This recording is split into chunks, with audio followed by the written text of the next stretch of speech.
Hi, um, welcome visitors. My name is Chuck Fall, and I'm your host as a media activist advancing green liberty and truth politics and supporting policies and practices that can advance the human project toward liberty and away from tyranny.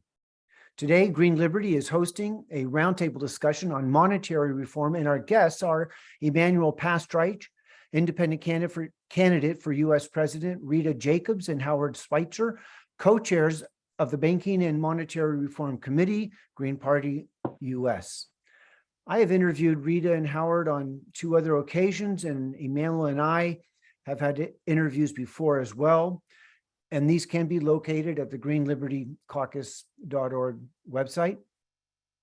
As a result of my involvement in the Green Party National Committee as a delegate, I've become acquainted with the principles of monetary reform, and I agree with Rita and Howard and Emanuel that making monetary reform a central plank in green electoral politics, or even independent politics, can actually provide a unifying principle around which a true liberation movement can develop. Recently, in the articles section of Green Liberty website, we have posted a short 4-minute video of Dennis Kucinich in 2012, discussing the NEED Act, the National Emergency Economic Development Act, inspired by the 2008-2009 banking disaster that hurt many Americans and led to many mortgage foreclosures.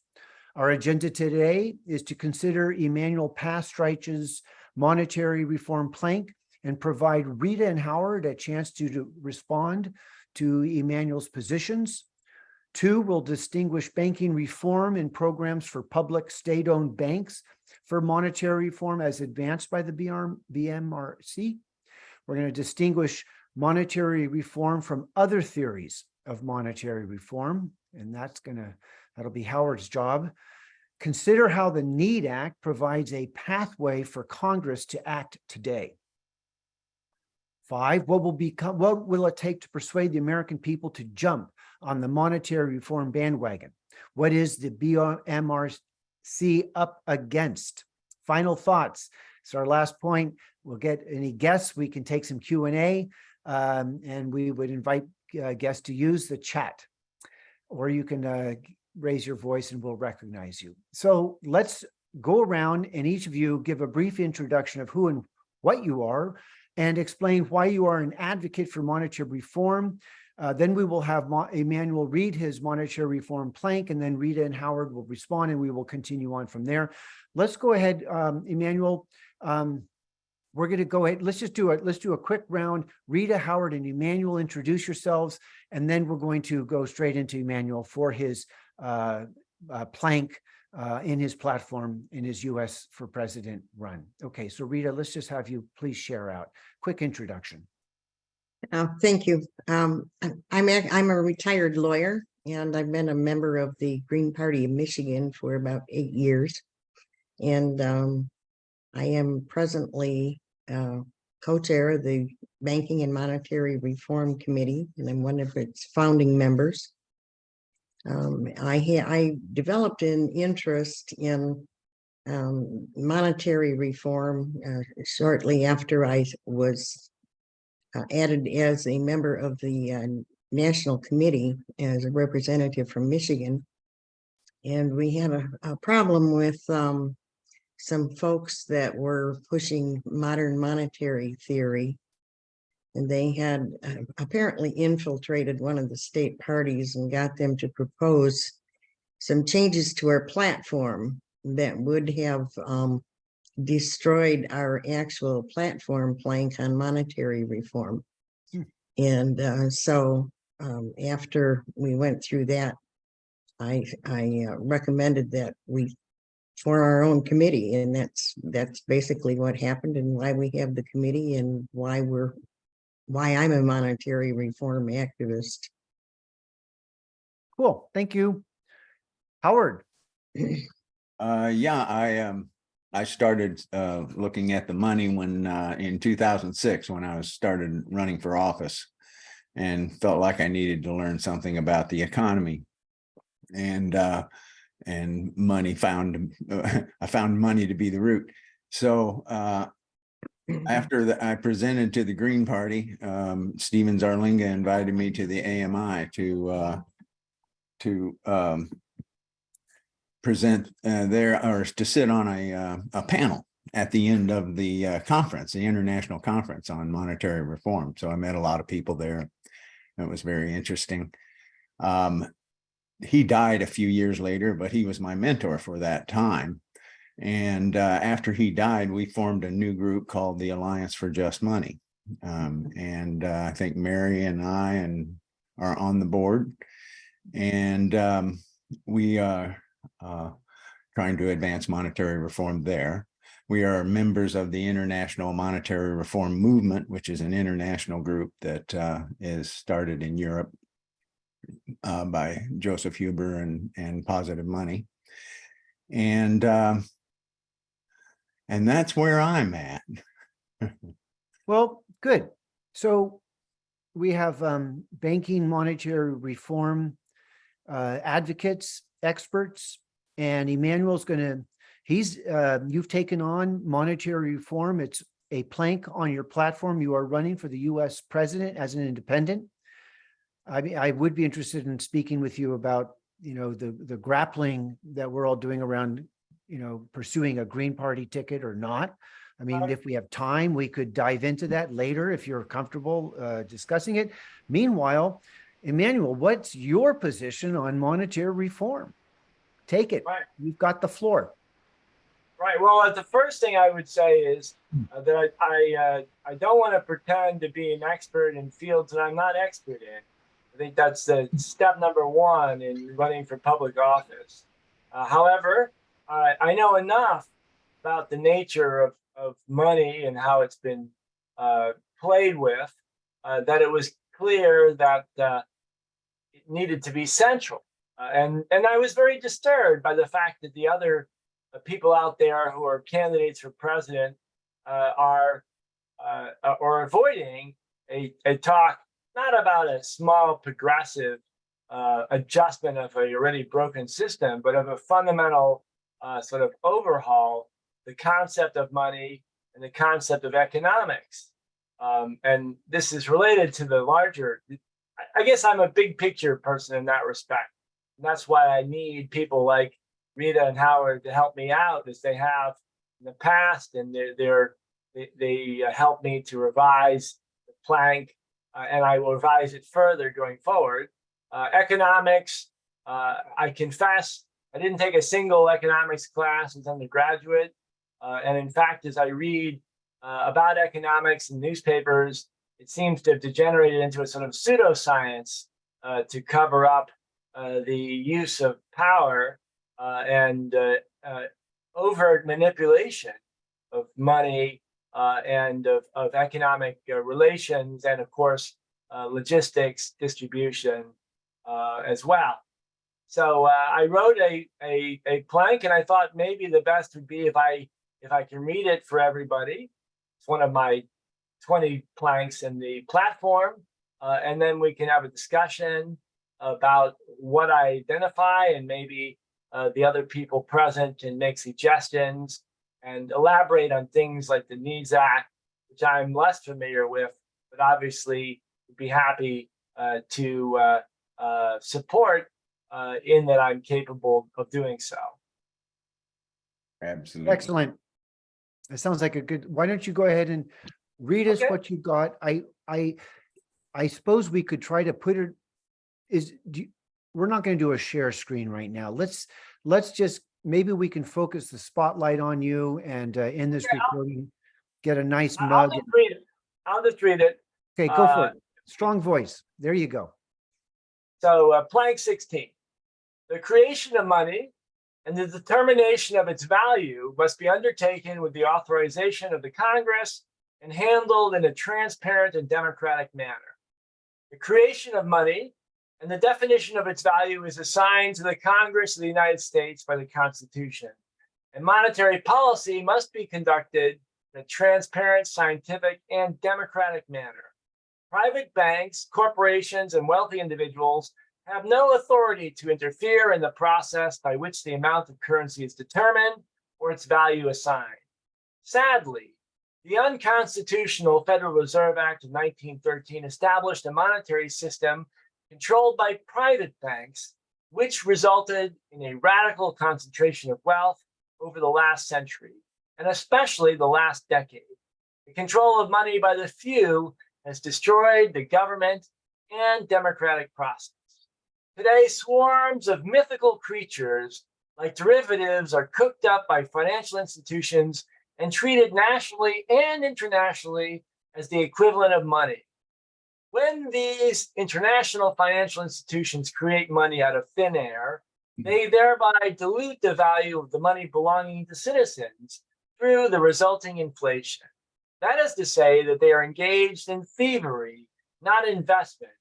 And yet the newspapers that they control tell us that inflation is the equivalent of rain or snow, an inevitable natural phenomenon. The wealthy hoard money in tax-free offshore accounts, accumulate vast amounts of real estate, create bogus foundations, funds, and NGOs that hide their fortunes and that influence government policy.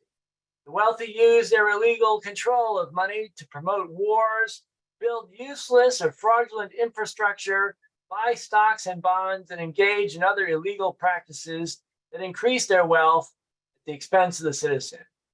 We will establish immediately a national bank accountable in a transparent manner to the Congress and to the citizens, one which will determine the worth of money with respect to actual value and will render all fake money used by these multinational banks as void, including their digital currencies and other ephemera used by global finance to buy real objects in our nation, like farmland and water, to purchase influence over our government officials.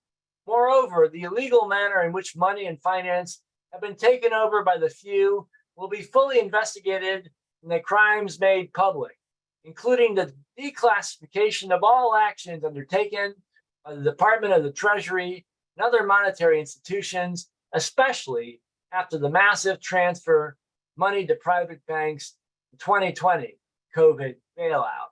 The illegal actions taken by private bankers and their shareholders are sufficient to warrant public disclosure of ownership and to pursue the confiscation of assets, those responsible for such criminal actions. Thank you. Okay. Well, here's what I'd like to do is we can go, let me see, I'm going to take the spotlight off of, for my viewing, I'm looking at the gallery view, and thank you, Emanuel.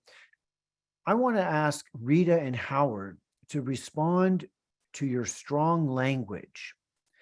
And you use the word illegal to describe the current activities of the status quo. I mean, in effect, and you can answer, I'll let you respond first, Emanuel, and then let's go to Rita. And it's kind of a rhetorical question that I'm asking. Is it fair of Emanuel to assert that there's an illegal? So do you see what I'm going? Just because this is language for the public. Emanuel, go ahead. And I mean, there are, if we're going to say someone's illegal, then there's things that are being broken. Or is it a moral illegality, or is it a legal illegality? Emanuel, and we'll go around. Right. Well, I'll make my response very, very brief, because obviously Rita and Howard's input is the most important here. Yes. But I'd say that there are, of course, two issues. One is it ethical or moral? And the second is it legal? And of course, we have to pursue both. Ultimately, we're concerned with what's ethical and moral, but obviously having a legal manner in which we can identify immoral, unethical actions enables us to take action immediately.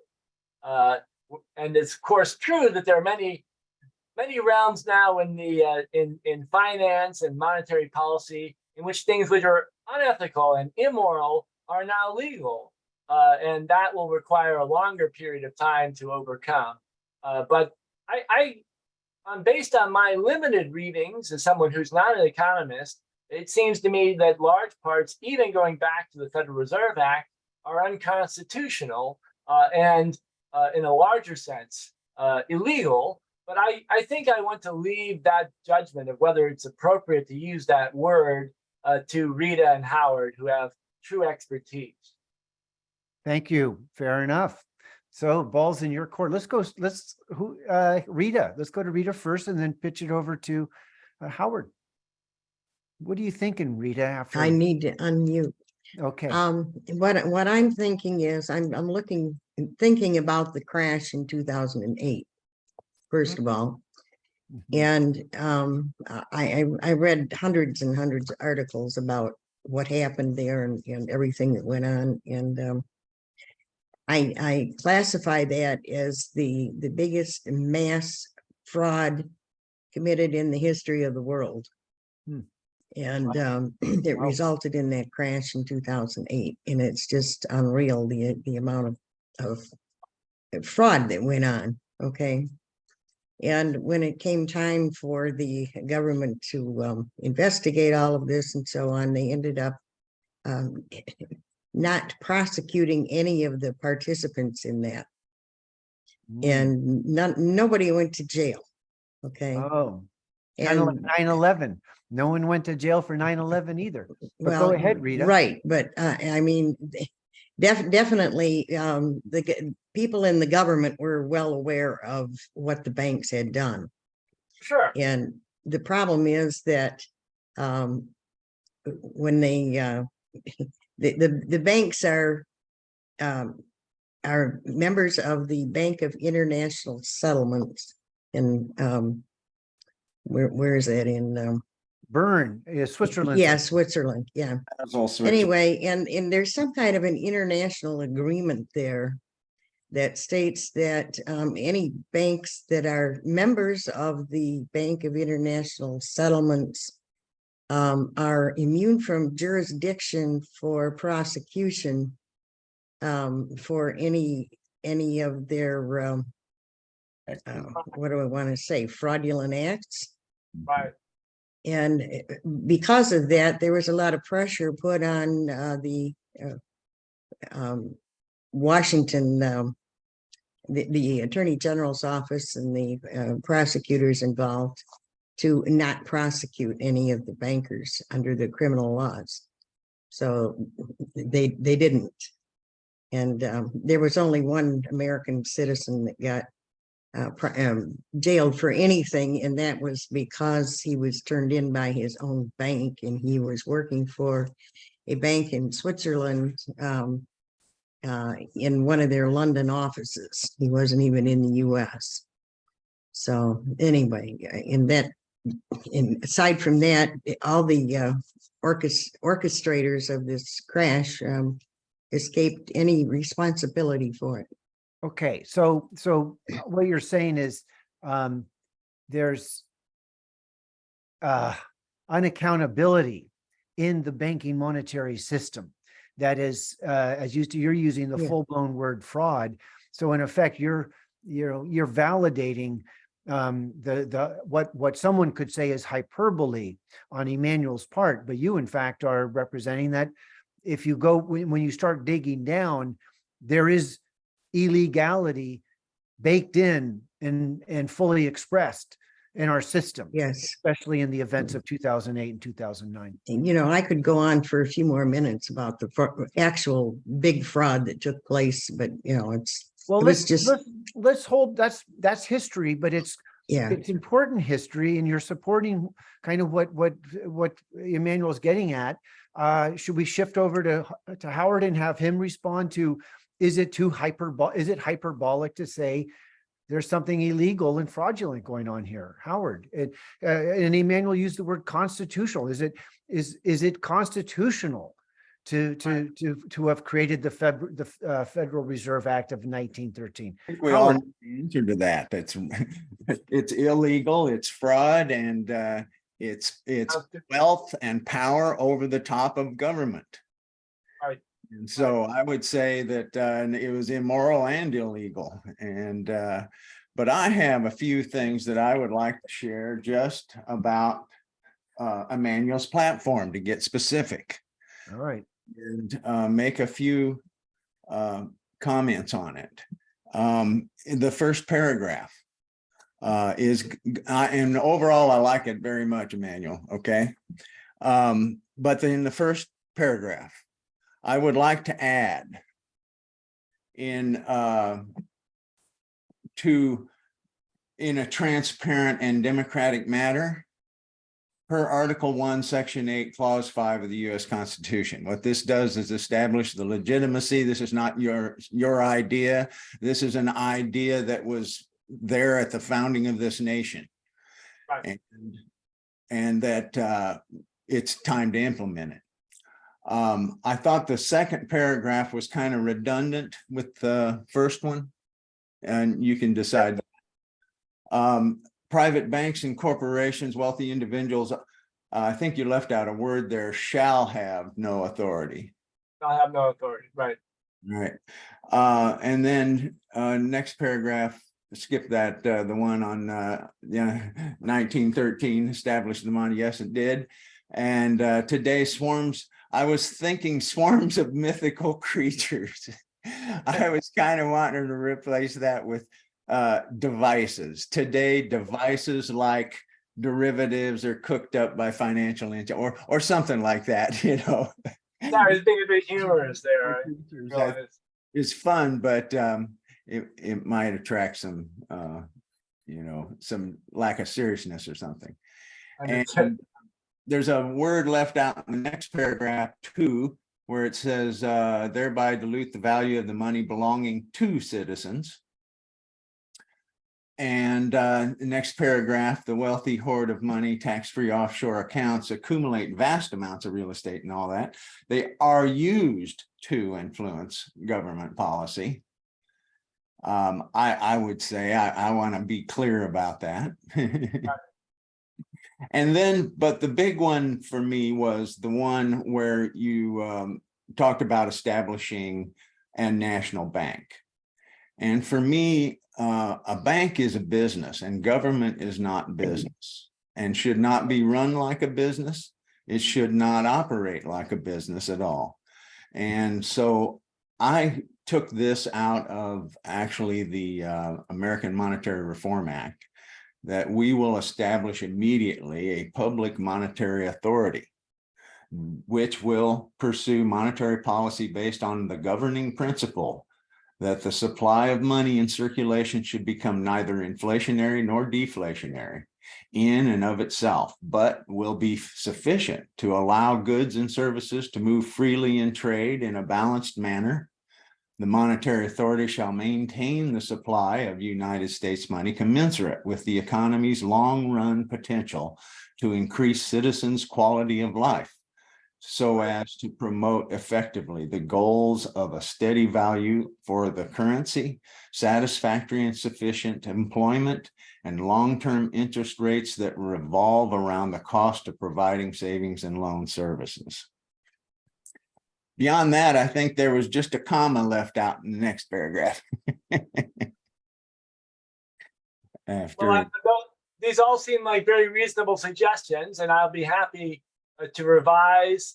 And I also want to, if I could just say briefly, anybody else who is watching our broadcast and who has suggestions that I think all of us welcome your input, because this campaign and the formulation of monetary policy should follow a paradigm of deliberative democracy. Yes. Yes. Which is not practiced today. Right. Well, I've sent a copy of this with those suggestions, and so do with it what you will, Emanuel. Okay. Thank you. So thank you, Howard and Rita, for the feedback that you've shared with Emanuel. And let's just quickly distinguish in our banking monetary reform project. We're going to talk about the NEED Act. And I'll just tell you that at the greenlibertycaucus.org, we just posted a that great 4-minute video of Dennis Kucinich in 2011, representing that he is putting introduced it to Congress, the National Economic Emergency Defense, National Employment Emergency Defense Act. And it's very simple. You can go to the website. You got the link to the government page. You can see it. This is an off-the-shelf piece of legislation. Any candidate, any existing congressperson can re-present. I mean, isn't this really something we need to be kind of hammering on, the NEED Act? It's concrete, it's understandable. People understand legislation. Money, this whole money thing is very opaque, very mysterious, not under, abstract. We want to But a piece of legislation, by gosh, I understand that. I'm kind of asking how we win over the minds and hearts of the American people to galvanize around a monetary reform revolution, if you will. And it seems to me the NEED Act is part of that communication, that education. Let's go to Howard and then Rita, and then reflect over to and then we'll jump to Emanuel. What about what I've just posed? Obviously, it is valuable to already have the legislation written that we can point to, so we don't have to waste any time getting this going, which is a beautiful thing. And also, it has been updated by the Alliance for Just Money. In not the body of the legislation, that's the same. It's just the findings. And of course, the findings relate to what's going on now. And so that's why it was updated a bit in that regard. But very handy to have legislation that had been vetted, in fact, by Legislative Council for 3 years. They spent going over the legislation before introduced. And so it's pretty solid, right? Well, and you say that the citations have been made more modern, updated, which simply is adding urgency to this situation. And so, Rita, what's your thoughts on the NEED Act and the viability of it as a prop for advancing a national discussion about liberating ourselves from the banking cartels? Well, it certainly has the solutions in it of, what needs to be done. We need to take away from the banks this privilege of creating money. There's no reason that the banks should be creating money when the Constitution says that Congress has that power. And, it's difficult for people to understand that the banks create money and then the government goes and borrows it back from them. That makes no sense. And also, of course, the functions that are going on now would be transferred to the Department of Treasury. They would take over the functions of the Federal Reserve, and basically. And let me just jump in, Rita. Those are physical, concrete actions. In other words, that there's no abstraction about that, except, I mean, so let's just go straight to Emanuel and just ask you, I mean, given this NEED Act, have you been able to look into it very deeply? Is it, how do you see it as something you could use or would be inclined to use as an argument, as a candidate to make these changes? Well, I appreciate the suggestion that the NEED Act would be something we could maybe with a little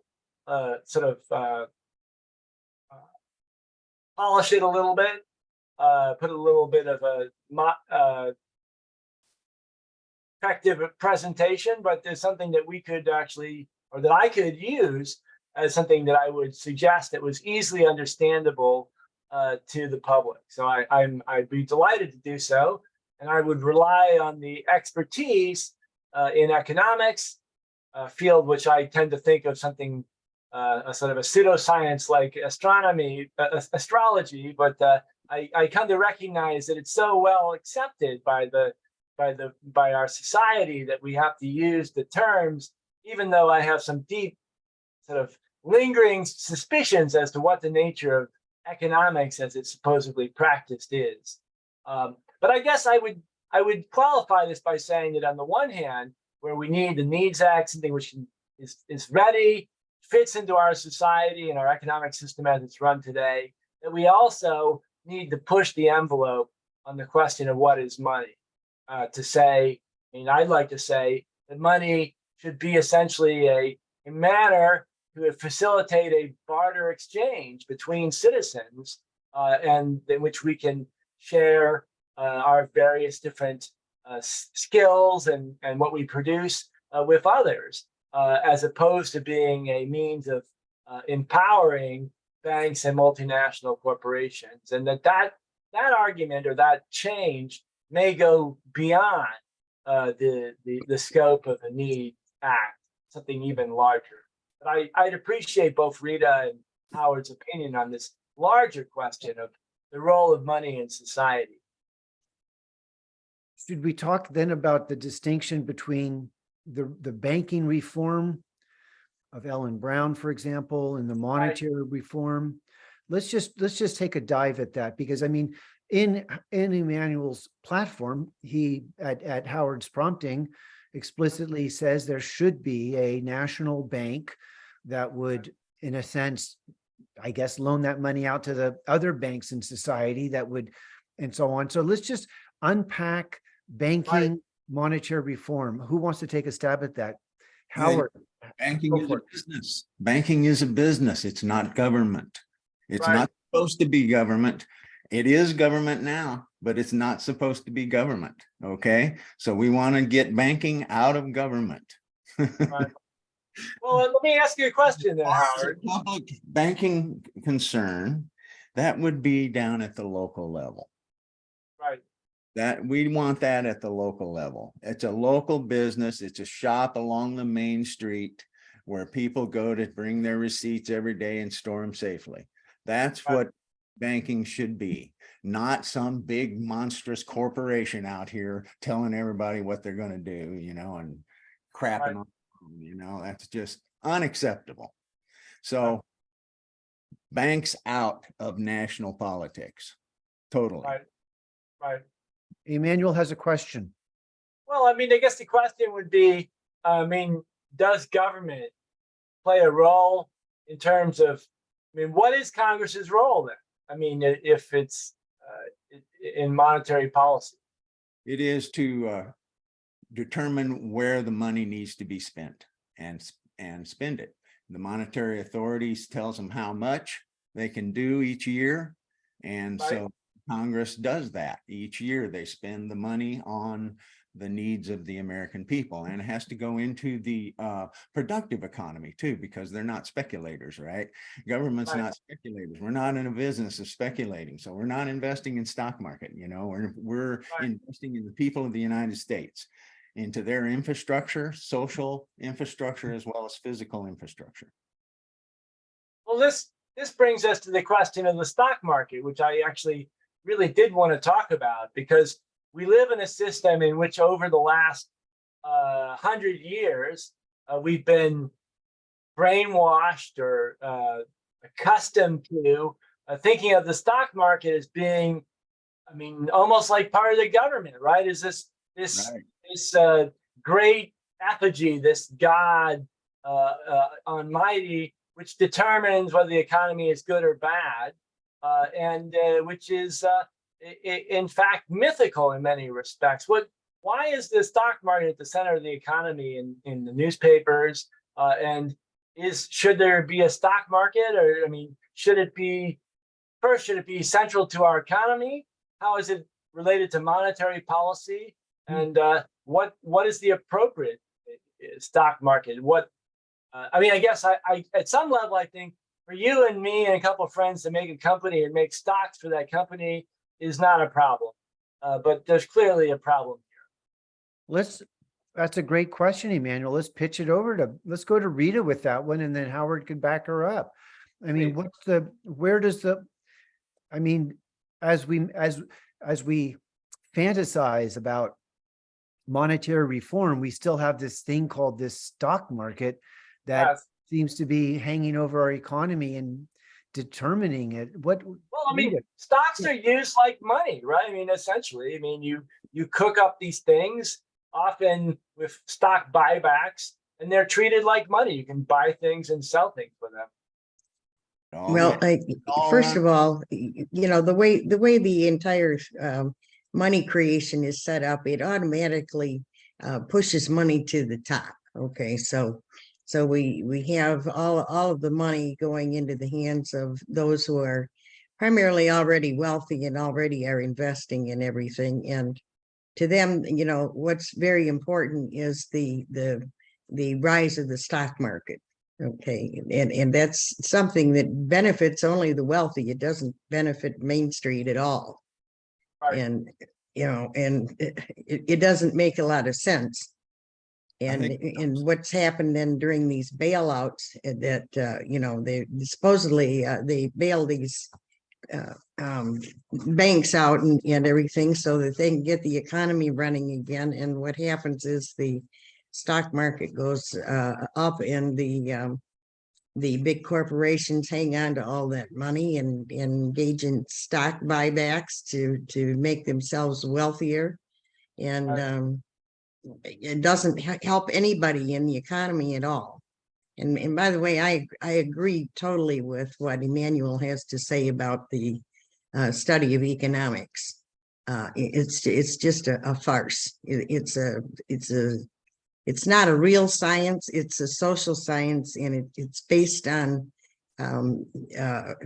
what do they call models that may or may not have any relationship whatsoever to reality.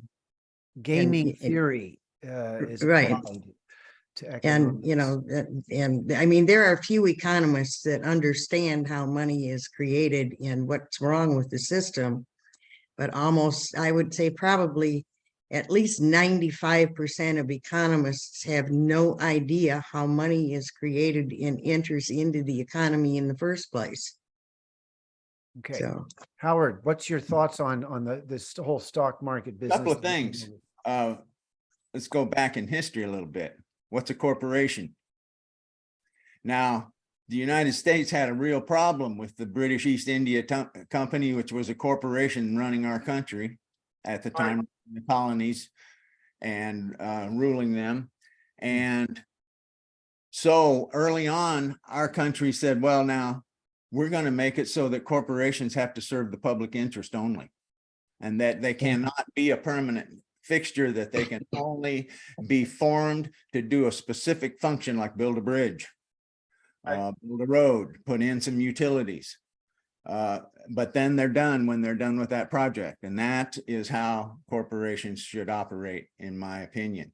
The investments should be going into real investments with people and stuff, not trying to make money with money, which is what the stock market's about. Okay. And, that it's also how they control every industry, right? That was proven back in 1912 with the Pujo Committee investigation, that the banks controlled every single industry. And this is how they do it. Because when they go public, they become the banks. When they go public, they belong to the banks. Right. I've at the Green Liberty website, there's a recording of an interview that I did with Emanuel, and it's about the advancing truth politics. And recently with Howard and Rita and this group at TAP, Truth Action Project, where I'm also a media activist, we talked about the truth about money. And for all the desire we have for society to become more just, and I'm ecological. I mean, we're Greens on this, many of us here, and we want a transformation. We really do want change. And I'm drawn to Emanuel's rhetoric because you speak holistically across a wide spectrum of issue and of problem that we have to overcome. And the money issue is one that isn't discussed that much. It's not really, it's like when people talk about change, they're talking about, labor struggle, getting healthcare, getting our needs met. But then there's this kind of shadow side of society and life, and that's money and banking and how that all plays out. And I think what's happening in this conversation right now is we're trying to normalize talking about something that's to some extent almost taboo to say. I mean, it's almost preposterous to say that our money supply is, not a noble, honorable system. But what you all are saying is that it's not honorable and noble. And let me just conclude my remark with this, and maybe how does the national debt, this growing national debt, reflect some of the problem that Howard and Rita are saying are embedded in the money supply? I mean, did the corrupt money supply and we the people being renters and not owners cause this? Is the bubble in this great immense debt a reflection of a kind of banking monetary scam that's being played on we the people? I mean, who wants to take a stab at that first? Should you go for it, Howard? I mean, well, let's go to Rita, because she's actually spent time on unpack the whole debt thing. I hear people say we can go on to debt for infinity and it's never going to be a problem. We just keep on creating money. I mean, It's what's not true. What's the truth about money, Rita? Well, the truth this debt about issue. money is that the banks create money when they make loans. And anyway, so it's debt money. And when the loans are paid off, that money goes back out of circulation. So the only money that's ever in circulation is money that is loaned out and is payable to the banks. So it's all of the money in circulation draws interest because it's all based upon loans. So anyway, you can understand that if there's no money to pay the interest, that the debt is going to accrue and get higher and higher in order for people to have enough money in circulation to pay interest on the debts that are outstanding. So, and the government has really no other source of income other than what the banks create, and it's all debt money. So, what income does the government have? Well, it charges taxes, but the people are paying the taxes with money that was originally loaned to somebody, or it wouldn't be in circulation to begin with. So there's no other source of income for the government. So maybe Howard, all it can do, the debt is, it's approaching infinity at this point. And the thing is that the government has to keep paying interest on these debt. These are basically their bonds that are outstanding, and when the bonds come due, they've got to pay them off. Let me interrupt and let me just jump over to Howard, and then we can close up with Emanuel. And then I see John has his, we can take a few questions and then we'll wrap up. Okay. So, but Howard, if to the extent that the national debt is a problem at all, and I know there's different thoughts on this. Some people say it's not a problem, and some, if you're on the Republican side, they scream about it, and if you're on the Democratic side, they say, well, let's just spend some more, no big deal. What is the relationship between a monetary reform program and what is the consequence of a monetary reform that you're talking about on national debt, and the way that I guess, after how is that debt resolved or not? I mean, Howard, give it a shot. There's two issues here. There's public debt and private debt. Okay. Private debt's the bigger problem. Public debt, not that big a problem. We can pay that off if we change the money system over time as it comes due. That's not a big problem, right? But the private debt, we need to fix the economy so that people can pay their debts. during the greenback period, people paid off their debts. Merchants were in less debt just because, and it, you know, it was a cash economy. So everything was circulating and everybody was paying off debt, and the banks hated that, right? That's where they make their money, is off of debt. And debt is a controller, as it says in the Bible. You know, the lender rules the borrower. You know, Right. that's just basic information, pretty much. Okay. So we don't Emmanuel, want that. And plus, we pay interest as much as the military budget is every year on it. Right. Emmanuel, you heard my kind of ramblings about national debt and monetary reform. And what do you say as a prospective presidential candidate? And then we're going to take questions. What Howard just said about, I mean, we have this recent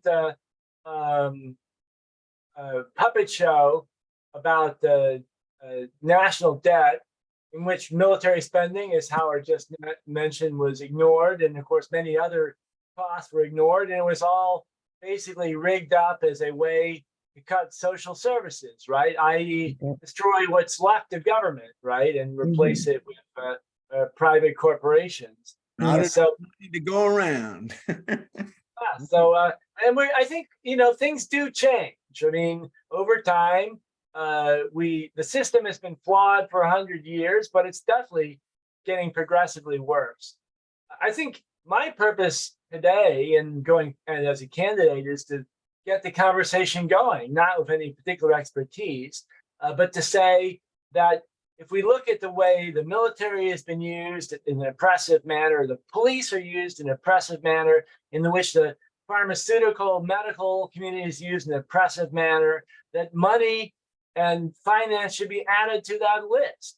That to be able to print up these bills and use the police, use the authority of government, use the media, use the newspapers, to give these bills value, or to give these, you know, derivatives and futures and stock significance and value in our society. This is an act of violence in a political sense. And it's also an act of thievery, because, you know, inflation doesn't come for free. It's not a natural phenomenon. The money you have in the bank is being taken from you through these acts of inflationary acts, and debt, which is used often as a way to, whether it's stock buybacks or other actions to increase the wealth of the extremely wealthy, also comes at your expense. So I welcome a discussion on the underlying, the part we're not supposed to see. And I hope that can be central in my campaign. Excellent. I saw Tom Rodman raise his hand. We're going to wrap up now. And I think we had a pretty wide-ranging conversation. I think it's, you know, we need to talk about this. And it's through this talking about that it becomes not opaque and able to understand and make sense. Tom has his hand up. Tom, you want to please ask a question? So I'm thinking of the conservatives, the gold bugs, the libertarians. You know, we're trying to appeal to a wider audience, and they will say, oh, you know, you can't just print the money, and, you know, fiat currency, that doesn't work. You need a commodity-based or gold-based currency. And then people in this group know that I came in sort of through MMT, and I'm pretty well convinced that modern monetary theory is flawed, in that the debt gets, you know, they support the idea of commercial banks creating money and so forth. But they have, and yeah, the infamous, well, I won't mention his name, but one of the hedge fund managers behind it talks about taxes creating unemployment, and that taxes in effect force people to work because they have to, you know, to stay on their property, they have to pay taxes, and that in effect creates value. So But anyhow, so how does this money, this fiat currency, where does it get its value and its integrity? That's one question, and Well, don't. I think that's the main question. It's Let's go one at a, let's go to Howard. Howard, respond to that. the government supplies the value, sets the value, just like it does weights and measures. It sets the value of the money. And if we go to gold, what is that? That's a commodity. It's controlled by private interests world around. Okay. So why do we want a commodity controlled by private interests again, as our money? That don't make sense. So we want public money, and we want it accountable, and we want it open and transparent too, we want to be So able to what get the books. what is the public money? I guess what Tom's asking, is the public money a fiat money? Yes, all money is fiat money, because gold is not money unless it's been declared money by fiat. Okay. Okay. Rita, could you just chime in? You got something? Yes, I got something to chime in with here. This is from Stephen Zarlenga's book, The Lost Science of Money. The main use of money should be something that is a means of exchange. Money Exactly. should consist of pieces of paper or metal coins, but the trust of the people in its value arises because the government has declared by law that it is the generally accepted means of exchange and the legal means for payment of debts and taxes. It is the basis of legal establishment and trust that defines it as money. Howard? Important point here. There, as Aristotle pointed out, there's two roles of money. One is, as Rita was just describing and Stephen was describing, was the exchange medium. The other is as an instrument of power. Correct. Accumulated. So that remains a problem. That will remain an issue with money. Now, what a public money system does, it kind of forces them to use their own money instead of just making it up. So that kind of helps. But if we had to, Sylvia Gassell, another merchant economist who was brilliant, and Maynard Keynes and Fisher both bowed to him, even though they didn't implement any of his ideas. Well, like I said, Keynes kind of offered the Bancor was an idea that he got from Gassell. But the idea that money should lose its value on a regular rate as a demurrage fee. And the reason that's done is to keep it from being hoarded so that it cannot be accumulated and used as power. That money would have to be turned into real wealth. And that's all it's about, is circulation, a pure circulation medium. Emanuel? I was going to ask Howard, do you think we need sort of a global sort of jubilee to like eliminate all these debts? I mean, what would be the process whereby we undo this this current global structure of debt oppression? Well, obviously that's public policy, right? Mhm. So we need to be in control of public policy in order to do that. But Okay, you're let's Howard, imagine we're in charge of public policy. Would you have a jubilee? You're what? And if I was in control of public policy, would it be? I think there would be some debt forgiveness going on, especially around third world countries and developing countries, and around like student debt. That was crooked scam right there too. And a lot of people got hooked in. For sure. So those kinds of things, need to, I could see a jubilee on those. okay. But a jubilee is not a solution to the problem. It's just a solution to a part of the problem. Because the reason that jubilees were implemented back in the day, back in Mesopotamia, was because everything stopped, because everybody was in such debt. They didn't have land, they couldn't buy seed, they couldn't do anything. And so they would have a jubilee to let it all start going again. But that was to preserve the system of debt money. Okay.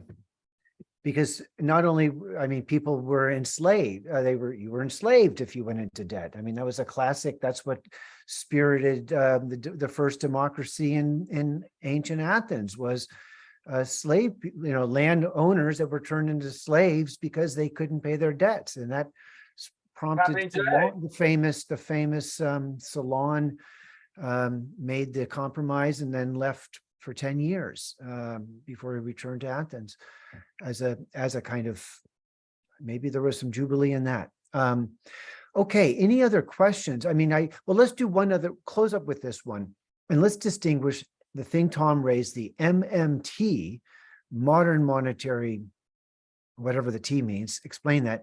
So I don't, Rita or Howard, either one of you distinguish what's the criticism of the MMT against the monetary reforms BMRC is advancing? Rita, you wrote an article on. Yeah, I'll Okay, start go out for with that one. In a nutshell, tell us. Well, the main problem with modern monetary theory is it's based upon premises that are false. Okay. And the main one that they have is they keep claiming that we have sovereign money, and we don't have sovereign money. We have money that's created by banks, and that's not sovereign money. Sovereign money is money that's created by the government. Right. And so they, go on and say, well, and they claim that the government can just keep borrowing money forever because they can create money, so it doesn't matter how much debt they have. Well, the problem is the government doesn't create the money, and they never mention that. That's never part of their spiel. Is okay. So Okay, and let me just interrupt, and I know that, I guess back in 2018, Banking Monetary Reform Committee went into, there was a big argument in the Green Party because MMTers were advancing a platform plank right. change. And you guys, in effect, fought that off. Is that correct? Right. There you go. Yeah. Modern democracy in the Green Party, hard at work, Yes, and it was sort of maybe to some extent a good thing they did that, because there were a lot of people on the national committee that had no understanding of the money problem and so on, and I think that brought attention to it. Right. And so we were successful in retaining the platform that we had on money reform or monetary reform. And we very, very soundly defeated the amendments to our platform that the MMT people were trying to make. And as you point out, it's predicated on a false premise. Right. It's just, and in the process of that is how we determined, or how we decided to form a committee. Okay. So that we'd have a committee that can educate people about Bravo. this. Okay, so let's actually close up with this. And this is, there's a point of, I've been going to bat for Emanuel on the national delegation list at the Green Party. And I actually got in trouble for advancing an independent. And I have also made remarks about Robert Kennedy. I'm impressed with his, his peace and diplomacy stance. He's evoking his uncle and advancing multipolar world. So, I mean, I think it's a legitimate thing for Greens to be talking about what should a president say relative to these things and so on and so forth. But Emanuel, you tell us about your independent push for the presidency. What would it take for you? I mean, what's the limits of exploring the Green Party? How do you play that? What are you thinking about that? Right. Well, I really do appreciate having this chance, these series of discussions. The whole point in declaring my candidacy in 2020 was that it was so clear that the system was rotten to the core, and the sort of zombie apocalypse of Biden versus Trump suggested that the most appropriate way is not to compromise and somehow get a little piece of the pie, but rather to state categorically what the truth is, what are the real issues, regardless of whether they're popular, because truth is not democratic, right, by nature. And in fact, good governance must be a balance between democratic process, which represents the interests of individuals or communities, and the truth for scientific investigation, which is not and should not be determined by majority rule, which of course majority rule can be made up by corporate media through all sorts of campaigns, as we see. So regarding the current state of the Green Party, I think it's extremely positive that I've been able to talk to you. It's given me an opportunity to come back after several years, essentially in relative isolation, and when I had basically a Korean, Japanese, and Chinese audience, and was not. I mean, I was writing for Global Research, of course, but I was not interacting in this way like I used to. But regarding this particular concept, I'm writing right now on Cornel West, and I'll get that out within an hour or so. So I'll make a statement on him. But basically, he seemed to have been helicoptered in. I mean, that's how I felt about it. When I looked at the two, I felt that Kennedy is serious, and has a serious strategy, working with Dennis Kucinich, who I don't know Kennedy, but I have a relationship with Dennis Kucinich, and we in a sense worked together back in 2003. So there's a relationship. I have a lot of trust in him. I think he did the best can be done within a totally broken system. But Cornel West is not serious. His speeches are not serious. His writings, I mean, he's a great scholar of American history, but I went to his website in detail, and I didn't find anything that was really that serious. And his video, I think, was an exciting improv experiment in sort of performative art. But I didn't really think he was laying out. And I personally think that Cornel West, as a tenured professor who was at Princeton and Harvard, is not ready for a campaign that will be grueling, that will be brutal, and that may very well be dangerous. I don't think he's that sort of a person. But Kennedy, I think, maybe. And because Kennedy's brain has become Dennis Kucinich, who I have a lot of respect for, I think there is potential there. And I would obviously support Dennis Kucinich if they were serious. But I feel at this point, it's too early to drop out, because there are points like money, state crimes, like COVID-19 and corruption of medicine, that Kennedy is not treating seriously yet. Maybe he's getting there. Maybe he has some strategy I don't understand yet, but he's not there yet. No.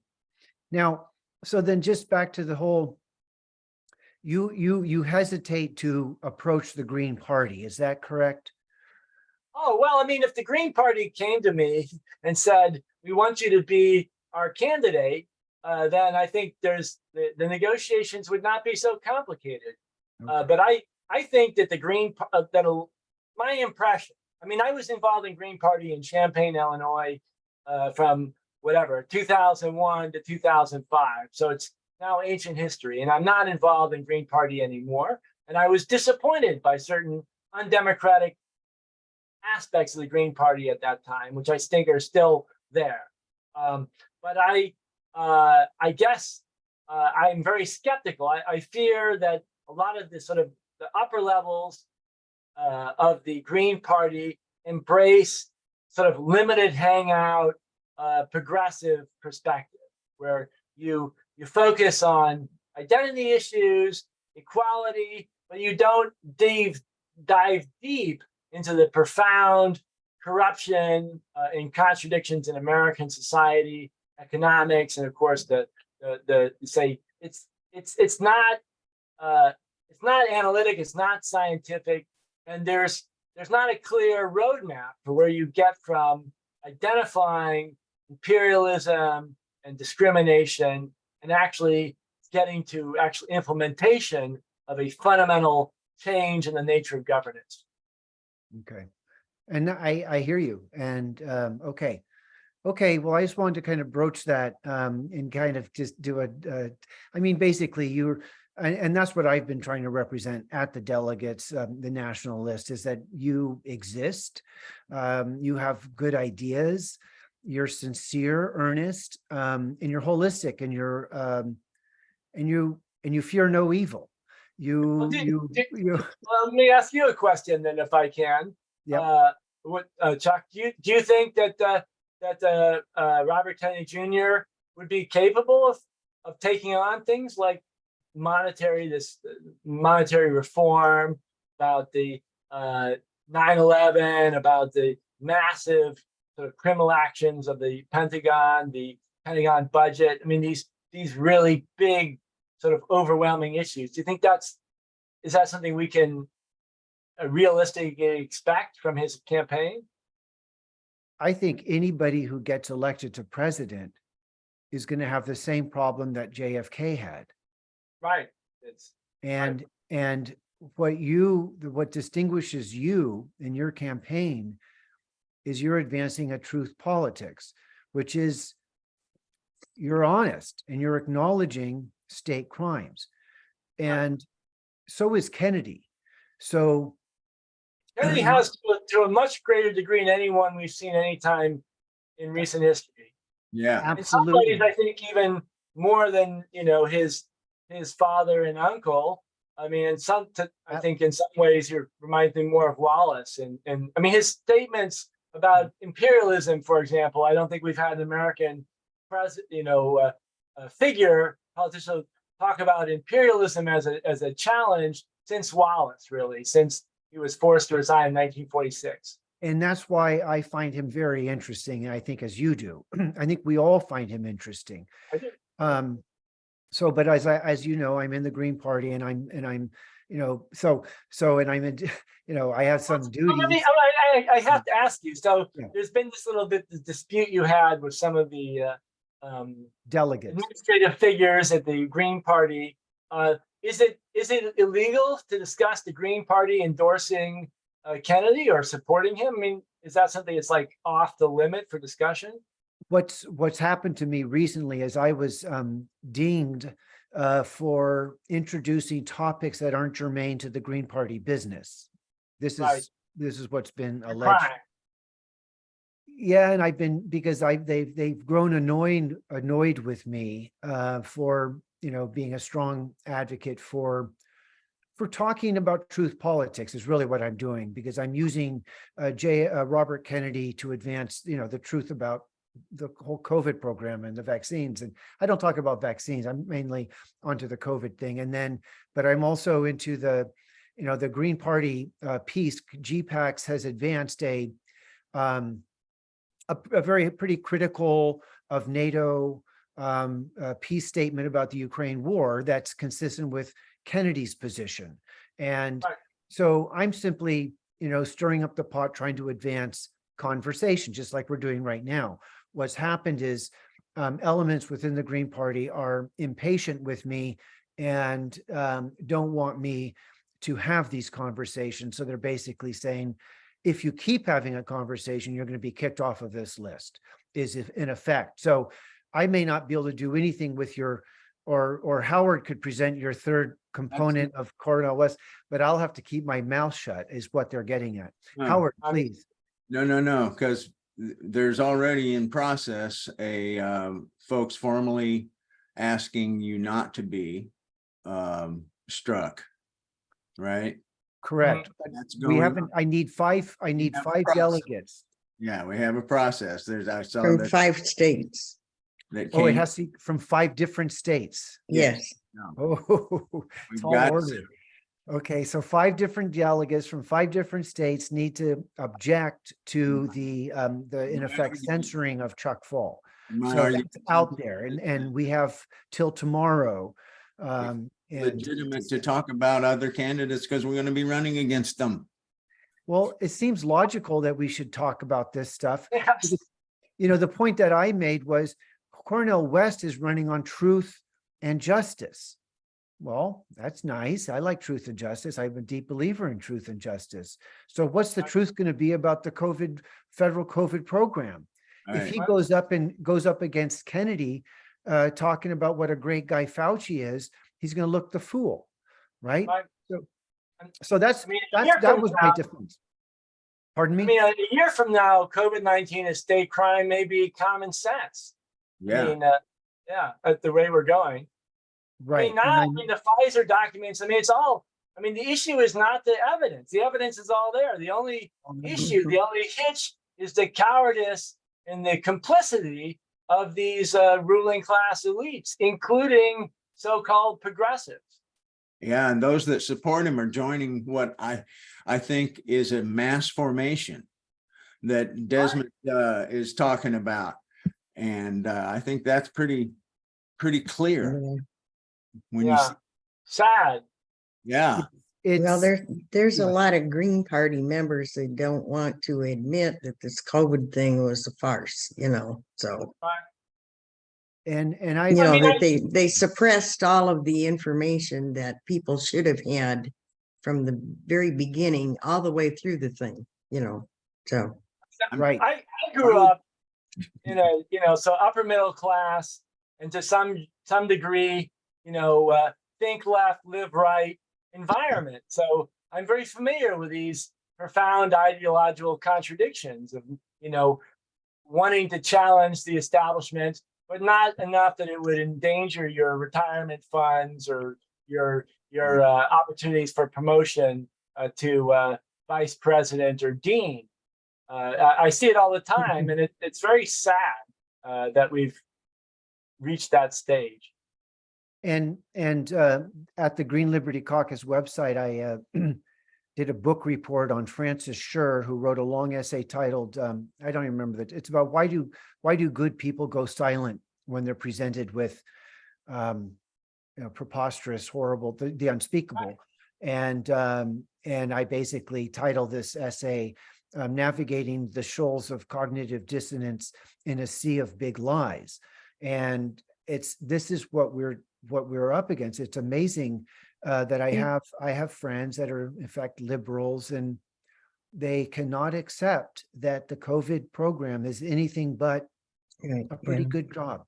right. the They feds. believe the state. Yeah, They and they still believe in Russiagate It too. is a liar. The state is oppressive. The state is awful. Oh, but when it comes to medical, yeah, we believe them.